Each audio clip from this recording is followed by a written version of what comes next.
বিশ্বের ১১তম ব্যাটার হিসেবে নিজের ১০০তম টেস্টে সেঞ্চুরি করলেন মুশফিকুর রহিম। বাংলাদেশের প্রথম ক্রিকেটার হিসেবে ১০০তম টেস্টে খেলছেন মুশফিকুর রহিম। আর এই ১০০তম টেস্টে শতক হাঁকিয়ে ইতিহাসের পাতায় জায়গা করে নিলেন মিস্টার ডিপেন্ডেবল।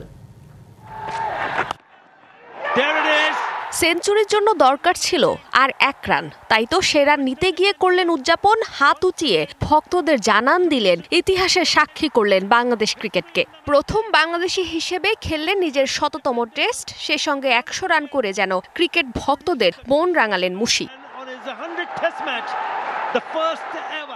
দ্বিতীয় টেস্টের প্রথম দিনে ৯৯ রানে অপরাজিত থেকে দিন শেষ করেছিল মুশফিক। দ্বিতীয় দিনের শুরুতেই টেস্টে নিজের ১৩তম শতক পূরণ করলেন। ১৯৫ বলে শতক পূর্ণ করে উদযাপনে মাতেন টেস্ট বাংলাদেশের সফলতম এই ব্যাটার। তার পাশাপাশি এলিট তালিকায় নাম লেখান ৩৮ বছর বয়সেই বাংলাদেশি ক্রিকেটার।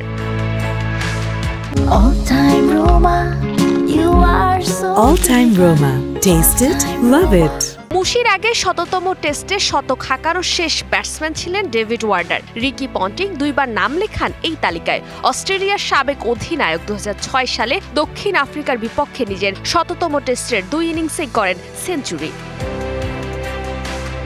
টেস্টে বাংলাদেশের টপ স্কোরার তিনি। মিরপুরে চলমান এই ম্যাচের আগে ৯৯ টেস্টের ১৮২ ইনিংসে মুশফিকুর রহিমের রান ছিল ৬৩৫১, শতক ১২টি, অর্ধশতক ২৭টি। তাই তো বাংলাদেশের ক্রিকেটে ইতিহাসের পাতায় নাম লেখা থাকবে মুশফিকুর রহিমের। ফারজানা জাহান প্রিয়া, ডিবিসি নিউজ ডেস্ক।